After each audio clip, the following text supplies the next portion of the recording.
What's up, y'all, man? Welcome back to the channel, man. It's a late night, unexpected recording, man. I'm at work and shit, man. I had to drop something real quick because we at motherfucking war right now. We done motherfucking started a war with Iran. It's on and popping. And I don't think these people about to back down like they want us to think they are. They want us to think that we just went in there on some Billy Badass shit and they about to just back down and throw in the towel. I'm sorry. I just can't believe that that's about to happen. Like, they talking about it's about to be a ceasefire and they agreeing to all these different terms. Man, I think that's bullshit. They talking about we hit they nuclear facilities and all of that. I don't believe none of that shit. But who am I? I'm just watching the stories just like y'all is. Now let's look at this for a second, and then I want you to use your mind, man. Think about it. Let's watch these stories real quick and see what they talking about. This is MSNBC's ongoing special breaking news coverage. I'm Rachel Maddow. If you're just tuning in, we are following the breaking news that U.S. bombers carried out strikes today at 3 Iranian nuclear sites. One at Natanz, a site that had previously been hit by Israel. Israel and Iran have been trading strikes since Israel's surprise attack last Friday. Israel has already attacked the site at Natanz. Now the United States has done so as well. Another nuclear site near Isfahan in Iran, and also, according to the president, the facility called Fordow, which is a deeply buried facility. And that's important tactically because the U.S. military is believed to have essentially unique targeting capacity to hit a site like that. It is a deep underground facility.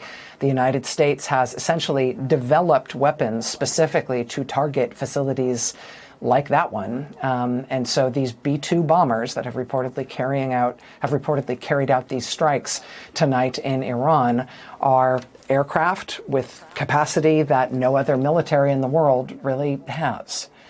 Now, common wisdom about this president, about the political movement that he leads, is that he is supposedly isolationist, that he is supposedly anti-war. That has never been exactly right. That's always been kind of a lazy common wisdom.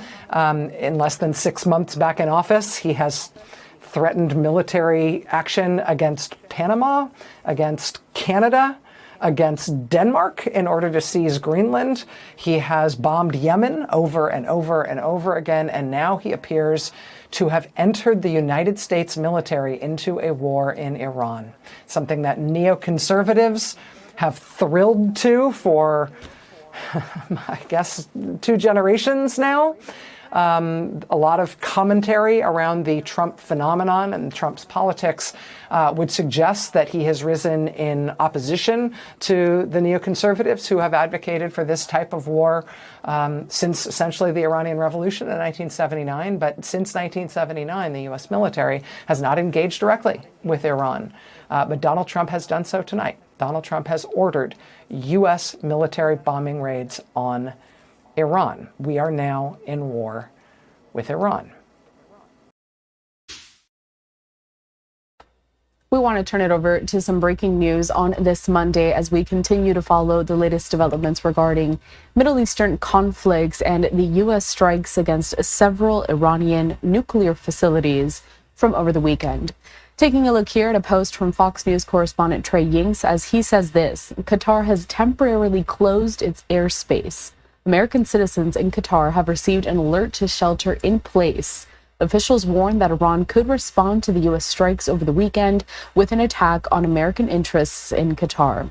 A couple of more posts here on social media. This one coming in from the State Department, where it says, Qatar, out of an abundance of caution, we recommend American citizens shelter in place until further notice.